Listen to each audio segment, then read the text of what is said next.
You see this a lot. I see it more in Europe than here, and certain countries in Europe.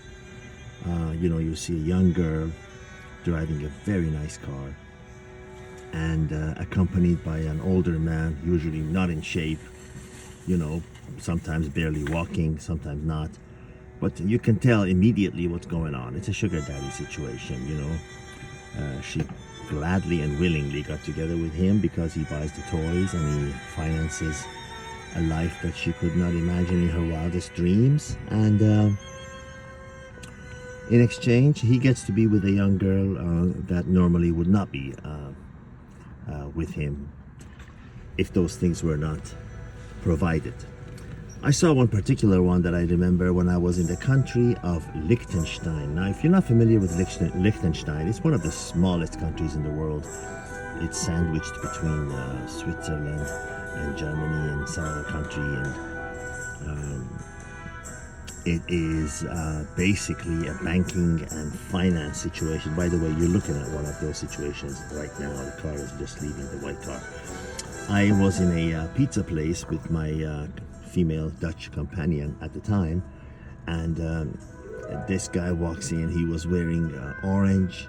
It was just early evening. He was wearing orange trousers and a white shirt, and many Europeans like to wear that sweater thing with the sleeves tied around their neck. You know what I'm talking about. I only see it in Europe and never in the US. Fine. And he was accompanied by a girl about 40 years his senior. Fine. But what caught my eye was that this woman was at least 12 centimeters. 10 to 12 centimeters taller than him. And she was wearing heels, decked out. But over there, decked out has a completely different meaning than in the United States. Everybody looks decked out compared to what you see in the States. People in the States dress down, and people over there, they're always dressed. And it was early evening. It was Thursday night. I mean, to these people it really doesn't matter. When you're operating at that financial level, it really doesn't matter if it's weekday or weekend. You go out when you want. And Liechtenstein, to me, it seemed like there is just nothing but banks, restaurants, and hotels. It's a little fun place. I'd say about probably 40 minutes drive from Zurich, Switzerland. But it's an autonomous country, the banking capital. And it kind of is a reflection of how it is in the real world. He provides the finances and she provides the looks, and the higher the finance, the higher looks he can obtain. I have no problem with that. It is the way of the world. It's been that way since the cave days, and it will continue to be that way. Then it's completely fine if she is willingly doing it. If no one's forcing her, why not? Why not? Who's to say what age of a man she can go with, and what actions she engages in, and who's to tell him what age of a woman he can have?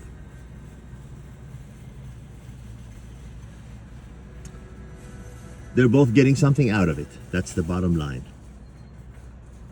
And I have no problem with that. I just got reminded of that story when I saw this thing now, which was very obvious.